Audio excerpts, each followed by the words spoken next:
পরপর দুটো সিনেমা থেকে নায়িকা শবনম ইয়াসমিন বুবলি বাদ। এমন খবর সিনেমা পাড়ার আকাশে বাতাসে। জোর গুঞ্জন, তাহলে কি বুবলি ফুরিয়ে যাচ্ছে? আর এইদিকে ঠিক সঠিক সময়ে এবার বোমাটা ফাটিয়েছেন শবনম ইয়াসমিন বুবলি নিজেই। কেননা বাংলাদেশ প্রতিদিনকে দেওয়া এক সাক্ষাৎকারে এই নায়িকা জানান, যে ছবিতে আমি সাইনিংই করিনি সেই সিনেমা থেকে আমাকে বাদ দেওয়া হলো কিভাবে।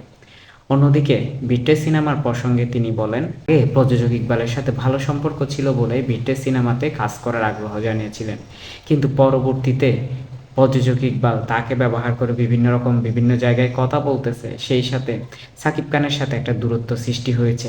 সাকিব খান হাজার হোক তার সন্তানের বাবা, সেই দিক থেকে লক্ষ্য রেখে তিনি এই সিনেমা থেকে সরে এসেছেন বলে জানিয়েছেন।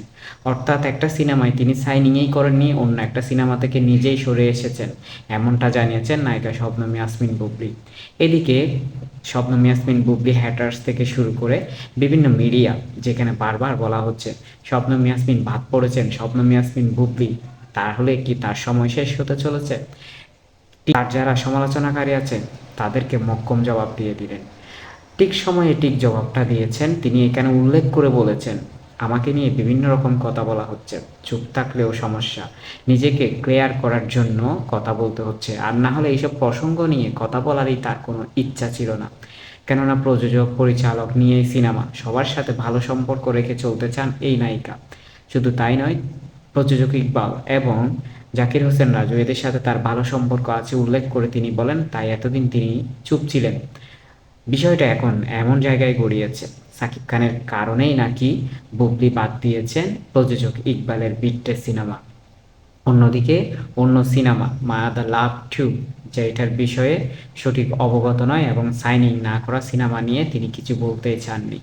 এখানেই থেমে নেই আলোচনা, আরও গুঞ্জন আলোচনা উঠেছে, তাহলে কি সাকিব খানের সাথে ভালো সম্পর্কর দিকে এগোচ্ছে বুবলি?